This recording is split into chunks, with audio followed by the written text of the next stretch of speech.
Hello friends, welcome to question our classes. मैं हूं आपका दोस्त, आपका भाई क्वेश्चन। प्रीवियस ईयर क्वेश्चंस अगर आप मुझसे पूछोगे कि प्रीवियस ईयर क्वेश्चन कितने इंपॉर्टेंट है, तो मैं बोलूंगा 100% वो आपके लिए इंपॉर्टेंट है। और आपको अपनी तैयारी में आपके समय का कुछ percentage daily previous year questions को देना चाहिए, प्रैक्टिस करनी चाहिए उनकी। क्योंकि कई बार हमने ऐसा देखा है कि प्रीवियस ईयर क्वेश्चंस जो है वो हूबहू उठ के आते हैं। कई बार तो ऐसा होता है कि पहली शिफ्ट का पेपर जो है कुछ क्वेश्चन उठ के फिफ्थ शिफ्ट में या फोर्थ शिफ्ट में आ गए हैं। तो 100% आपको रिवाइज करते रहना चाहिए। और खासकर जो प्रीवियस ईयर क्वेश्चंस होते हैं ना, वो हमें बताते हैं कि क्या क्वेश्चन का लेवल रहने वाला है, किस तरीके से हमें उसकी तैयारी करनी है और किस एक्सटेंट तक हमारा एग्जामिनर हमसे क्वेश्चन पूछ सकता है। तो चलिए हम शुरुआत करते हैं प्रीवियस ईयर क्वेश्चन की सीरीज, जिसके अंदर सबसे पहले हम करेंगे fill in the blanks 1000 plus. और ये कौन कौन से पेपर में आए हुए फिल इन द ब्लैंक्स होंगे? ये सभी जो एग्जाम्स हैं, एसएससी है, एचएसएससी है, डी ट्रिपल एस बी है, केवीएस है, आरपीएससी है, इनके अंदर जितने भी फिल इन द ब्लैंक्स आए हैं, मैं सभी के सभी आपको करवाने वाला हूँ। फिल इन द ब्लैंक्स से क्यों? क्योंकि मेरे भाई यहाँ पे जो फिल इन द ब्लैंक्स जो होते हैं, उसके अंदर आपका वोकेबलरी भी कवर हो जाती है आपकी, और ग्रामर भी कवर हो जाती है। अगर ये सीरीज भी आप कर लेंगे तो बहुत सारे क्वेश्चन में मैं डेफिनेटली कह सकता हूँ कि आप ठीक कर पाएंगे। अच्छा, शुरुआत करने से पहले भाई, हमेशा मैं नहीं बोलता हूँ, लेकिन अभी मैं ये 100% आपको बोलूंगा इस सीरीज को शुरू करने से पहले कि भाई हर क्लास को एक लाइक कर दिया करें, उसके बाद एक कमेंट कर दिया करें प्रेजेंट सर का, क्या, ताकि मुझे पता चल सके कौन कौन बच्चे हैं जो रेगुलरली हमारी क्लास देख रहे हैं। और शेयर कर दिया करें जो है उन बच्चों के साथ जिसको इसकी जरूरत है। किसी भी एग्जाम की तैयारी कर रहे हो ना, अगर इंग्लिश लैंग्वेज आता है, उसके लिए ये सारे के सारे क्वेश्चन जो है इम्पोर्टेंट है। ज्यादा बातें नहीं करेंगे, पहली वीडियो थी इसलिए मैं आपके सामने इंट्रोडक्शन दिया मैंने इसका। ज्यादा बातें ना करते हुए चलिए शुरुआत करते हैं अपने प्रीवियस ईयर क्वेश्चंस की। पहला क्वेश्चन देखते हैं। एसएससी सेक्शन ऑफिसर 1997 में ये आया था। तो पहला क्वेश्चन देखते हैं। The flash of the torch dash a cobra. जैसे ही मैं क्वेश्चन पढ़ता हूं, तो क्वेश्चन पढ़ने के साथ ही आप आंसर देने की कोशिश करें और अपना आंसर सोच के बैठे पहले ही। तो यहाँ पे साथ साथ मैं एक्सप्लेन करता जाऊंगा, आप देखिए कैसे हमें इसको सोल्व करना है। अब देखो, ये मीनिंग के ऊपर बेस्ड है सारा का सारा। अगर आप सभी ऑप्शंस का मीनिंग आप देखेंगे तो बहुत ही क्लोज है। जैसे डिस्क्लोज और रिवील जो है वो एक दूसरे के सिनोनिम्स है। ठीक है, तो कैसे हम इसका आंसर लगाते हैं उसको देखते हैं। देखो, एक्सपोज जो है ना, ये एक्सपोज का मतलब होता है विजिबल। ठीक है, कोई भी चीज पहले से ही विजिबल है ना, तो उसको हम एक्सपोज वर्ब का यूज करते हैं वहां पे। डिस्प्ले का भी इसी तरह का मीनिंग है, यानी कि किसी चीज को दिखाना, शो करना। जैसे कि हम डेस्कटॉप पे कोई आइकन डिस्प्ले कर सकते हैं, या भाई कोई पेंटिंग डिस्प्ले कर सकते हैं। लेकिन यहाँ पे सिनेरियो क्या है कि कोबरा को जो है वो कहीं पे छुपा हुआ था, तो फ्लैश ऑफ द टॉर्च उसने एकदम से उसको दिखा दिया, यानी कि उसको क्या कर दिया, एक तरीके से अनकवर कर दिया। तो डिस्क्लोज का बेसिकली एक सीक्रेट जो हिडन है, उसको डिस्क्लोज करने के लिए हम यूज करते हैं, यानी कि पोल खोल देना एक तरीके से। तो यहाँ पे आंसर जो हो जाएगा वो फोर्थ हो जाएगा, यहाँ पे आंसर हो जाएगा रिवील। नेक्स्ट क्वेश्चन की तरफ चलते हैं। ही ही dash himself a stiff drink before making his statement to the police officer.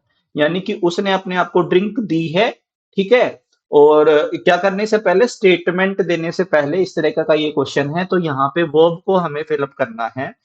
तो जैसे थ्रू अपने ऊपर फेंकेगा तो नहीं वो, ठीक है। अब पोर, अब ड्रिंक की बात आई है, तो ड्रिंक को हम जब भी किसी भी लिक्विड को एक कंटेनर से दूसरे कंटेनर में डालते हैं, तो हम किस वर्ब का यूज करते हैं? पोर का यूज करते हैं। तो सेकंड ऑप्शन हो सकता है। तो फिल की बजाय हम पोर को ज्यादा प्रेफरेंस देंगे, तो फिल यहाँ पे नहीं आएगा, सिप भी नहीं आएगा। तो यहाँ पे आंसर हो जाएगा सेकंड। तो बाकी ऑप्शंस अप्रोप्रिएट इसके लिए नहीं है। It was his dash that led him to penury, penury यानी कि गरीबी, ठीक है। अगर मैं इसका एग्जैक्ट मीनिंग बताऊं ना, तो वो हो जाएगा पॉवर्टी। ठीक है, तो पॉवर्टी इसका एग्जैक्ट मीनिंग हो जाएगा। तो यहाँ पे कौन सा ऑप्शन, अगर इसमें वर्ड्स देखे ना, तो बहुत अच्छे अच्छे वर्ड्स आए हैं। अब फ्लैम्बॉयंस जो होता है, फ्लैम्बॉयंस का मतलब होता है, आप जब चमकीले कपड़े पहनते हैं या दिखावा ज्यादा करते हैं, तो आप फ्लैम्बॉयंट हो जाते हैं। तो यहाँ पे फ्लैम्बॉयंट तो बिल्कुल भी नहीं होगा इसका। एरोगेंस नहीं होगा, आप ओवर एटीट्यूड में हैं, आप ज्यादा एटीट्यूड रखते हैं, पॉजिटिव एटीट्यूड नहीं है तो आप एरोगेंट हैं। एक्स्ट्रावेगेंस क्या होता है? ये होता है स्पेंड थ्रिफ्टनेस। क्या होता है? स्पेंड थ्रिफ्टनेस। स्पेंड थ्रिफ्टनेस, तो स्पेंड थ्रिफ्टनेस क्या होती है? लेविशनेस।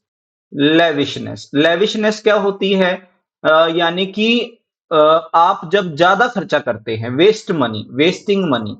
एक आसान शब्दों में बोलूं तो इसका मतलब हो जाएगा वेस्टिंग मनी। तो वेस्टिंग मनी यहाँ पे बिल्कुल सही ऑप्शन बैठता है कि वो भाई पॉवर्टी में आ गया है, गरीबी में आ गया, बदहाली में आ गया है, दरिद्रता में आ गया है, बिकॉज ऑफ एक्स्ट्रावेगेंस यानी कि स्पेंड थ्रिफ्टनेस, अपनी ज्यादा खर्चीली आदतों से। अब इबुलियंस क्या होता है? इबुलियंस होता है आपका जॉयफुल। ठीक है, to become quality of being joyful, यानी कि बहुत ही ज्यादा खुश रहने वाला जो होता है उसको, उसके लिए इबुलियंट वर्ड आपने सुना होगा, उसी से बना है ये एडजेक्टिव इबुलियंस। ठीक है, तो यहाँ पे ना तो फर्स्ट आएगा, ना सेकंड आएगा, थर्ड इसका ऑप्शन हो जाएगा और ना ही फोर्थ आएगा।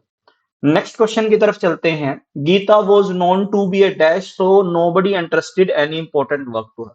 यानी कि हमें ऐसा ऑप्शन ढूंढना है जिसमें क्या है, वो सीरियस नहीं है। ठीक है, तो जोकर नहीं आएगा, वर्कर भी नहीं आएगा क्योंकि काम सौंपा ही नहीं जाता, शोकर भी नहीं आएगा, शिरकर आ जाएगा। शिरकर क्या होता है? शेकर होता है एक ऐसा पर्सन जो अवॉइड करता है काम, जो क्या करता है? Avoid work. ठीक है, जो कामों को छोड़ देता है, अवॉइड कर देता है, टाल देता है। ठीक है, चलिए आगे चलते हैं। The statue was so that people stared at it in horror. अब यहाँ पे एक स्टैचू है, उसकी लोगों ने उसको घूर रहे हैं और इन हॉरर, ठीक है, डर में घूर रहे हैं। तो यहाँ पे बहुत सारे मीनिंग दे रखे हैं। पहला जो वर्ड है ग्रोटेस्क। ग्रोटेस्क क्या होता है? ये होता है एक्सट्रीमली अगली। क्या होता है? एक्सट्रीमली अगली। एक्सट्रीमली अगली, बहुत ही ज्यादा भद्दा, भयानक जो होगा ना उसको बोलते हैं ग्रोटेस्क। ठीक है, तो ये ऑप्शन हो सकता है। एक्विजिट होता है वेरी ब्यूटीफुल। एक्विजिट होता है वेरी ब्यूटीफुल, बहुत ही ज्यादा सुंदर। ठीक है, अब बियटिफिक होता है ग्रेट जॉय। बहुत ही ज्यादा जो खुश होता है ना इंसान, उसको हम बोलते हैं बियटिफिक। और कंबरसम होता है वेरी लार्ज या वेरी हैवी। हैवी बोल सकते हो। बहुत ही अच्छे वर्ड्स हैं सारे के सारे। ये सारे के सारे एग्जाम में हुए क्वेश्चन है और ये बार बार रिपीट होते हैं वर्ड्स। देखोगे आप सिनोनिम में, एंटोनिम्स में, वन वर्ड सब्स्टिट्यूशंस में, फिल इन द ब्लैंक्स में। तो यहाँ पे अगर सभी का मीनिंग हम देखें तो ग्रोटेस्क जो हो जाएगा, ये इसका मतलब क्या हो जाएगा? बहुत ही ज्यादा एक्सट्रीमली अगली और हॉरिबल। तो यहाँ पे बिल्कुल परफेक्ट मैच है ये हमारे फिल इन द ब्लैंक के लिए। सिक्स्थ क्वेश्चन की अगर हम बात करें, he was caught red handed and could not dash the charges. अब वो है ना, रेड हैंडेड कॉट यानी कि पकड़ा गया है। He was caught red handed, red handed यानी कि रंगे हाथों पकड़ा गया है, कोई क्राइम करते हुए पकड़ा गया है। He could not dash the charges, अब वो चार्जेस को मना नहीं कर सकता। इस सेंस में हमें ये क्वेश्चन देना है। अब देखो, रिब्यूक जो हो जाएगा इसका मतलब होता है चाइल्ड, चाइल्ड या स्कोल्ड। ठीक है, डांटना। रिवोक का मतलब हो जाएगा वापस लेना, टेक बैक। ठीक है, क्या हो जाएगा? टेक बैक, वापस लेना। अब रिफ्यूज का मतलब भी मना करना होता है, रिफ्यूट का मतलब भी मना करना होता है। अब रिफ्यूज का मतलब होता है डिक्लाइन। ध्यान से समझना है, इस बहुत इंपॉर्टेंट क्वेश्चन है, बहुत बार आया है ये। और रिफ्यूट का मतलब होता है, रिफ्यूट का मतलब होता है that prove that something is wrong, wrong, prove that something is wrong. ठीक है, ये साबित करना कि कोई चीज गलत है। तो यहां पे रिफ्यूज का यूज ना हो करके रिफ्यूट जो आंसर है वो बिल्कुल क्या है? करेक्ट है। तो यहां पे रिफ्यूट का यूज होना चाहिए। कोई चीज सत्य है, उसको नकार नहीं सकते, तो हम किस वर्ब का यूज करते हैं? रिफ्यूट वर्ब का यूज करते हैं। सेवंथ क्वेश्चन की तरफ चलते हैं। Unhappy about the treatment, meet it out. अब ये मीट आउट समझना जरूरी है। ठीक है, मीट आउट का मतलब होता है टू चार्ज, टू चार्ज यानी कि आरोप लगाना या कह सकते हैं जो बिहेवियर उसके प्रति किया गया, ठीक है। मीट आउट का मतलब होता है, मेटे आउट का मतलब होता है आपका उस पे चार्ज लगाना, उसकी उसकी तरफ उसको ये कहना, पनिशमेंट की तरह ट्रीट करना या उसके साथ ट्रीटमेंट करना मेटेड आउट होता है। तो unhappy about the treatment meted out to her, यानी कि उसके साथ जो व्यवहार हुआ है, शांति डैश डिमांडेड जस्टिस, जो शांति है वो डिमांड कर रही है जस्टिस की। तो सबसे पहला जो वर्ड है समटसली, समटसली, इसका मतलब क्या होता है? इसका मतलब होता है लग्जूरियस। क्या होता है? लग्जूरियसली, यानी कि बड़े ही शानदार तरीके से, बड़े ही खर्चे से, बड़े ही तामझाम से जो हम काम करते हैं। तो मेरे भाई ये तो नहीं हो सकता, क्योंकि इसमें तो सेंस ही नहीं बन रहा, आउट ऑफ द कंटेक्स्ट है ये क्वेश्चन। तो वोरासियसली का मतलब होता है कि जब हम किसी ग्रेट अमाउंट ऑफ ईटिंग में इन्वॉल्व होते हैं, यानी कि involve in great amount of eating, या मेरे भाई in want of great large amount of food, ठीक है, लार्ज अमाउंट ऑफ फूड। तो इसका ये आंसर भी नहीं होगा, लार्ज अमाउंट ऑफ फूड। तो वोरेसियसली भी इसका आंसर नहीं होगा, क्योंकि हम बहुत ज्यादा खाने की मांग करते हैं तो हम वोरेसियसली बोलते हैं। स्पेस्मोडिकली बहुत अच्छा वर्ड है। स्पेस्मोडिकली यानी कि जब हम रेगुलर नहीं होते हैं, इर्रेगुलर होते हैं, तो हम बोलते हैं ये वर्ड, ठीक है। ये एक एडवर्ब है जो इर्रेगुलर के सेंस में यूज होती है। तो ये भी नहीं होगा। तो वोसिफेरसली इसका आंसर हो जाएगा। अब वोसिफेरसली क्या होता है? In a loud and confident manner, in loud and confident manner, confident confident manner, ठीक है। बहुत ही ज्यादा दृढ़ता से और कॉन्फिडेंस से उन्होंने इस चीज की मांग की है, तो फोर्थ इसका आंसर हो जाएगा। अब देख सकते हैं हर क्वेश्चन में कितने अच्छे अच्छे ऑप्शंस दे रखे हैं, और अगर हमें एक का भी आंसर नहीं, एक का भी मीनिंग नहीं पता है, तो हमारे लिए क्वेश्चन करना बहुत ही ज्यादा मुश्किल हो जाता है। 10 police spread tear gas dash on the protester. अब पुलिस ने, है ना, टीयर गैस जो है वो फेंक दी है किसके ऊपर? आपके प्रोटेस्टर के ऊपर स्प्रे कर दी है। तो यहां पे क्या आ सकता है? इनडायरेक्टली नहीं हो सकता, इनडायरेक्टली का यहां पे सेंस नहीं बनता, क्योंकि उन्होंने स्प्रे की है। इंटेंसिवली, इंटेंसिवली का मतलब होता है in a great amount, in great amount, in great amount, ठीक है। अब यहाँ पे indifferently, indifferently without any biasing, ठीक है। इंडिफरेंस, इनडिफरेंटली क्या हो जाएगा? विदाउट एनी बायसिंग, यानी कि ये देखते हुए किसके ऊपर जा रहा है, किसके ऊपर नहीं जा रहा है। और इनडिस्क्रिमेंटली का मतलब क्या होगा? इनडिस्क्रिमेंटली का मतलब होगा रैंडमली, ब्लाइंडली, रैंडमली, रैंडमली या ब्लाइंडली, यानी कि बिना देखे हुए कि क्या हो रहा है। तो यहां पे आंसर जो हो जाएगा वो हो जाएगा इनडिस्क्रिमिनेट, इनडिस्क्रिमिनेटली, ठीक है। इनडिस्क्रिमिनेटली इसका आंसर हो जाएगा। इसका मतलब क्या होता है? रैंडमली या ब्लाइंड। चलिए आगे करते हैं, आगे की तरफ बढ़ते हैं। Ninth question is, we are happy to dash the receipt of your order number 4071 dated 13/3/96। अब यहाँ पे देखो रिसीट दे रखी है। अब रिसीट दे रखी है, कोई भी चीज की रिसीट है, ऑर्डर नंबर है, तो यहाँ पे सीधी सी बात है, अगर आपको किसी का रिस्पॉन्स देना है किसी भी चीज का, तो उसके लिए किस वर्ब का यूज किया जाता है? देखो, एडमिट का मतलब होता है मान लेना किसी भी, फॉर एग्जाम्पल ट्रुथ को, ठीक है। तो यहाँ पे एडमिट तो आएगा भी नहीं, क्योंकि रिसीट की बात हो रही है।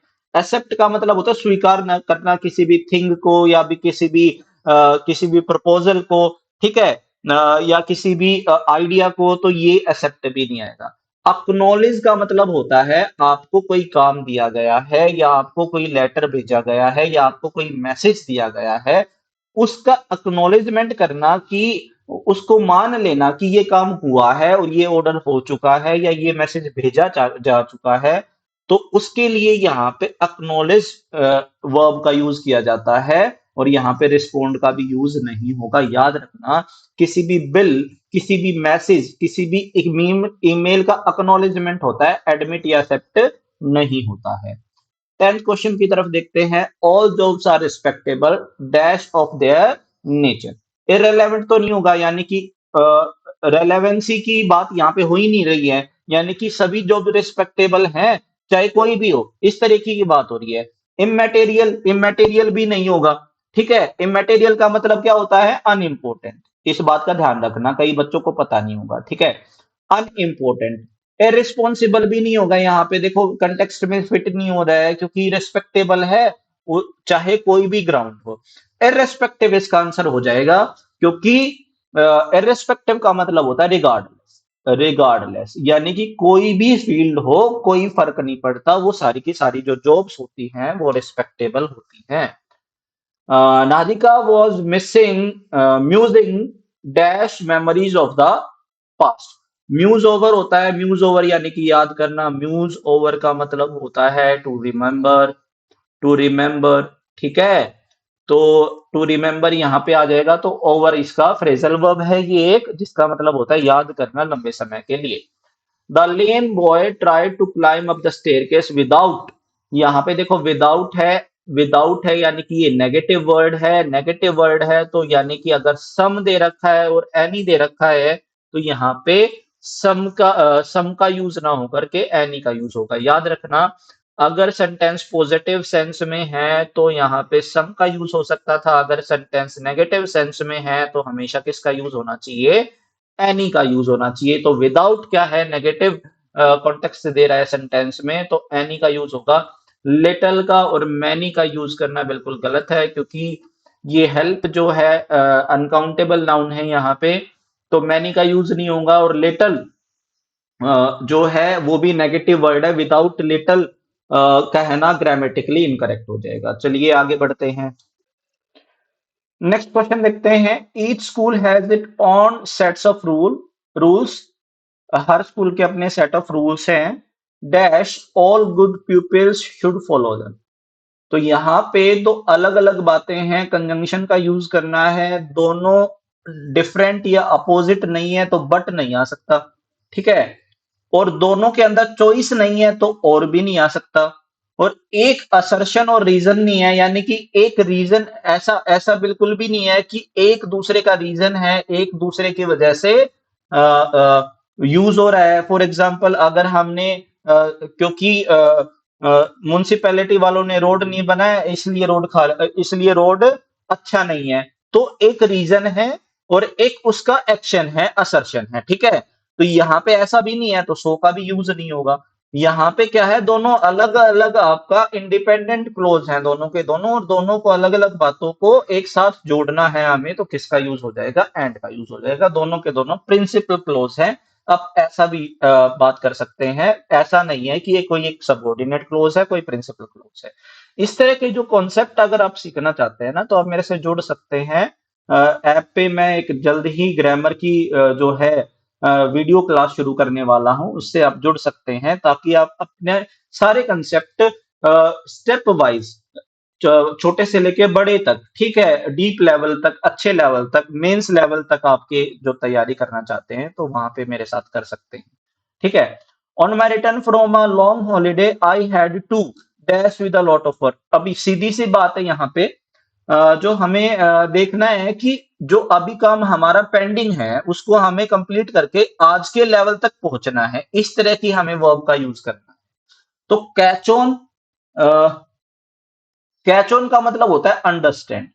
कैच ऑन का मतलब क्या होता है? अंडरस्टैंड, समझना, ठीक है। कि है I I catch on what my father was saying. मैं अपने पापा की जो बात है वो समझ गया हूं, जो मेरे पापा कहने वाले थे। तो वहां पे ये फ्रेजल वर्ब है, वहां पे इस फ्रेजल वर्ब का यूज होना चाहिए। अब कैचअप यहाँ पे हो सकता है। कैचअप का मतलब होता है to meet the level, to meet the level यानी कि उस लेवल तक पहुंचना। और मेकअप, मेकअप का मतलब होता है कंपोज, बनाना, कोई चीज बनाना, कंपोज करना, कंपोज या इन्वेंट, ठीक है, दोनों मतलब इसके हो सकते हैं। और टेकअप का मतलब होता है ऑक्यूपाई, ऑक्यूपाई, अब ऑक्यूपाई तो मेरे भाई कोई किसी भी चीज का हो सकता है भाई, टाइम का हो सकता है, स्पेस का हो सकता है, ठीक है। स्पेस या टाइम दोनों के लिए ऑक्यूपाई कर सकते हैं। तो यहाँ पे ना तो फोर्थ होगा ना थर्ड होगा, आंसर हो जाएगा सेकंड, ठीक है। बाकी ऑप्शंस हमारे इस कंटेक्स्ट में ठीक नहीं। Only one of the boys, अब ये बहुत ही इजी क्वेश्चन है, मोस्टली ने कर भी लिया होगा। देखो यहाँ पे डन है, डन है तो थर्ड फॉर्म लगी है, थर्ड फॉर्म लगी है, या तो हैज आएगा या हैव आएगा। कहने नहीं आ सकता और कुड भी नहीं आ सकता। क्यों नहीं आ सकता? ये मॉडल्स है, मॉडल्स के बाद क्या लगती है? फर्स्ट फॉर्म ऑफ वर्ब लगती है। सिंपल, आपको कंसेप्ट पता होना चाहिए, आपको स्ट्रक्चर पता होना चाहिए, आप इजीली किसी भी क्वेश्चन को कर सकते हैं। अब डन क्या है? थर्ड फॉर्म है, या तो हैज आएगा या हैव आएगा। अब सीधी बात रहेगी सब्जेक्ट वर्ब का, एग्रीमेंट की। अब यहाँ पे देखो, ये पूरा का पूरा सब्जेक्ट है, लेकिन इस सब्जेक्ट के अंदर क्या दे रखा है? ऑफ। ऑफ क्या है? प्रेपोजिशन। ऑफ क्या है? प्रेपोजिशन। अब प्रेपोजिशन के बाद की जो चीज होती है वो हमेशा क्या होता है? ऑब्जेक्ट होता है। प्रेपोजिशन के बाद वाला क्या होता है? ऑब्जेक्ट होता है। तो रियली हमारा जो सब्जेक्ट है वो क्या है? वन है। वन है तो वन क्या है? सिंगुलर है। सिंगुलर है तो हैव नहीं आएगा, क्या आएगा? हैज। सिंपल। रटा हुआ भी होगा बहुत सारे बच्चों का, वन ऑफ द बॉयज आ गया तो यहाँ पे वन की वजह से आएगा, पहले सब्जेक्ट के अनुसार आएगा। बहुत सारी किताबों में ऐसा ही लिखा होता है, लेकिन कॉन्सेप्चुअली आपको सोचना है, प्रेपोजिशन के बाद वाला कभी भी सब्जेक्ट नहीं हो सकता, वो हमेशा ऑब्जेक्ट ही रहता है। तो सब्जेक्ट के अनुसार वर्ब आती है, तो वन ही हमारा मेन सब्जेक्ट है। तो hopes of A settlement depends on the dash of the discussion. अब यहाँ पे बेसिकली हमें क्या बनना है? जिस जिस भी फ्रेजल वर्ब का मतलब क्या हो जाएगा? रिजल्ट हो जाएगा। यानी कि सेटलमेंट का जो डिपेंड करती है वो रिजल्ट के ऊपर डिपेंड करती है, किसके? डिस्कशन के। यानी कि रिजल्ट हो गया या आउटकम हो गया, इसके ऊपर जिस भी फ्रेजल वर्ब का। अब यहाँ पे दो डायरेक्टली आउटकम दे रखा है, तो सेकंड इसका ऑप्शन हो जाएगा। अच्छा, ब्रेक थ्रू क्या होता है? ब्रेक थ्रू हमारा हो जाता है सडन सक्सेस। क्या हो जाता है? Sudden success. भाई किसी भी चीज में अगर बहुत लंबे समय से कोई सक्सेस नहीं मिल रही है और अचानक से हमें सक्सेस मिल जाए, फॉर एग्जांपल टेस्ट मैच चला हुआ है और 2 दिन, एक दिन हो गया पूरा निकल गया और पाकिस्तान की टीम सुबह से खेल रही है और शाम को अश्विन ने एक ब्रेक थ्रू दिलवा दिया। सडन सक्सेस यानी कि एकदम से जो हमें सक्सेस मिलती है उसको ब्रेक थ्रू बोलते हैं। तो फाइंडिंग्स नहीं हो सकता, रेजोल्यूशन नहीं हो सकते। अच्छा, रेजोल्यूशन क्या होता है? रेजोल्यूशन का मतलब होता है पर्पस। रेजोल्यूशन का मतलब क्या होता है? पर्पस। इस बात का ध्यान रखना है। तो हर वर्ड का हमें मीनिंग पता होना चाहिए। तो इसका आ जाएगा रिजल्ट या आउटकम। तो यहाँ पे आउटकम सही हमारा आंसर है। चलो नेक्स्ट देखते हैं। नेक्स्ट क्वेश्चन बहुत ही ज्यादा आसान है। We must avail ourselves dash every opportunity that comes dash our way. ये इजीली आपके जबान पे ही आ गया होगा, ये तो हमने बहुत बार पढ़ रखा है। अवेल के बाद हमेशा ऑफ प्रीपोजिशन का यूज करता है। सबसे पहले ऑफ किस ऑप्शन में? पहले ही ऑप्शन में दे रखा है सिर्फ अवेल के बाद ऑफ, ठीक है। तो सीधी सी बात है, दूसरे में क्या आ जाएगा? इन आ जाएगा। Very very very easy. It is time, ये भी बहुत ही इजी है। इट इज टाइम आ गया, ठीक है। इट इज टाइम के अलावा इट इज हाई टाइम आ गया, ठीक है। High time, it is high time, it is very time, कुछ भी आ जाए। इट इज टाइम या इट इज हाई टाइम ज्यादातर पेपर में पूछा जाता है। उसके बाद सब्जेक्ट आ जाता है, तो आंख बंद करके आपको क्या लगा देना है? सेकंड फॉर्म ऑफ वर्ब लगा देनी है। और ये ऐसा क्यों हुआ है? ये ऐसा क्यों होता है? कंसेप्ट क्या है ये? आपको सिर्फ ये रटना नहीं है, इसका कंसेप्ट भी सीखना जरूरी है, ठीक है। क्या होता है जिसकी वजह से ये सब्जेक्ट आ गया तो सेकंड फॉर्म ही आती है। ये सब्जेक्टिव वुड होता है। सब्जेक्टिव वुड क्या होता है? अगर आपको ये नहीं पता है तो मेरी पास्ट इंडेफिनेट की वीडियो जाके देखिए, प्लेलिस्ट में ग्रामर की में पास्ट इंडेफिनेट की वीडियो में मैंने इसको बड़े अच्छे से एक्सप्लेन कर रखा है विद रीजन कि ऐसा होता क्यों है, ठीक है।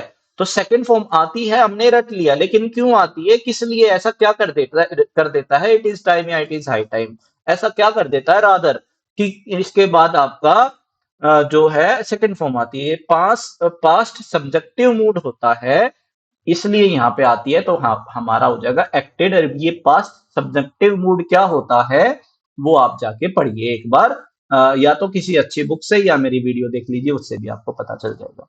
When the thief entered the house, the inmate dash in the hall.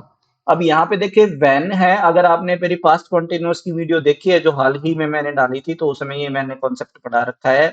When they दिया, व्हेन के बाद हमारा ये सेकंड फॉर्म आ गई पास्ट इंडेफिनिट आ गया। तो दूसरे केस में अगर कंटिन्यूअस है कोई भी एक्शन तो क्या आता है उसमें, पास्ट कॉन्टिन्यूअस आता है। क्या आता है, पास्ट कॉन्टिन्यूअस आता है। तो पास्ट कॉन्टिन्यूअस की पहचान क्या होती है, वॉज वर होती है प्लस आपका आईएनजी फॉर्म होती है, was were plus ING form. तो यहाँ पे जिस ऑप्शन में वॉज वर लगा है प्लस आईएनजी लगा है तो सेकंड में लगा है, तो सेकंड हमारा आंसर हो जाएगा। यानी कि जब थीफ ने एंटर किया उस काम पे क्या काम जो था, जो एक्शन था वो कंटिन्यूअस था, वो क्या था, इनमेट्स का सोना। तो इनमेट्स का सोना जारी था और उस सोने के दौरान, उस स्लीपिंग के दौरान, उस एक्शन के दौरान किसी पॉइंट पे काम हुआ, इसलिए यहाँ पे पास्ट इंडेफिनिट लगा है। ड्यूरेशन क्या होता है, पॉइंट ऑफ टाइम क्या होता है, टाइमलाइन क्या होता है, वो सारा का सारा मैंने आपको उस वीडियो में समझा रखा है, विद कॉन्सेप्चुअली समझा रखा, लॉजिकली। ऐसा नहीं है कि हमने रट लिया ये वैन देख के हमने ये आंसर लगा दिया, नहीं, लॉजिकली हमने सारा चीजें आपको समझा रखी है वहां पे। 700 men worked for 10 years dash to the Borobudur temple in Java to its former glory। अब जो पहले इसकी ग्लोरी थी ना, फॉर्मर यानी कि पास्ट, ठीक है, पहले इसकी जो ग्लोरी थी ना उसी में लेके आए हैं। तो यहाँ पे गिव नहीं हो सकता, क्रिएट नहीं हो सकता, रिवाइव कराना। रिवाइव का मतलब होता है आपको दोबारा से वर्किंग कंडीशन में लाना, ठीक है, वर्किंग कंडीशन में दोबारा से लेके आना, चालू करना। यहाँ पे हो जाएगा किसी बिल्डिंग को दोबारा से उस पोजीशन में, पास्ट फॉर्मर पोजीशन में लेके आते हैं तो किस वर्ब का यूज होता है, रिस्टोर का यूज होता है। तो आज हमने 20 क्वेश्चंस किए हैं, बड़े अच्छे अच्छे क्वेश्चंस थे सारे के सारे। इस लेवल के पहले क्वेश्चंस आते थे, अब तो कुछ भी लेवल के क्वेश्चंस नहीं आते इनके सामने। चलिए, ज्यादा समय नहीं लूंगा मैं आपका। अगर आपने सारे के सारे क्वेश्चंस देखे हैं और आप यहाँ तक आए हैं तो 100% आपको सारे कंसेप्ट्स अच्छे लगे होंगे। हर चीज को मैं एक्सप्लेन करने की कोशिश कर रहा हूँ ताकि आपको हर चीज का मतलब समझ में आए, और ऐसे ही मैं सीरीज को कंटिन्यू करूंगा। डेली शाम को 6 बजे आपको ये वीडियो मिल जाएगी, डेली हम इसको कंटिन्यू रखेंगे। एक लाइक कर दीजिए, शेयर कर दीजिए और कमेंट कर दीजिए, और उन लोगों से के पास भेजिए जिनको इसकी जरूरत है। और सब्सक्राइब करें अगर आपने पहली बार एक ये वीडियो देखी है। बार बार मैं ये बातें नहीं बोलता, पढ़ाई करते टाइम हम ये बातें नहीं करते। चलिए, आज के लिए इतना ही। जय हिंद, जय भारत, बाय।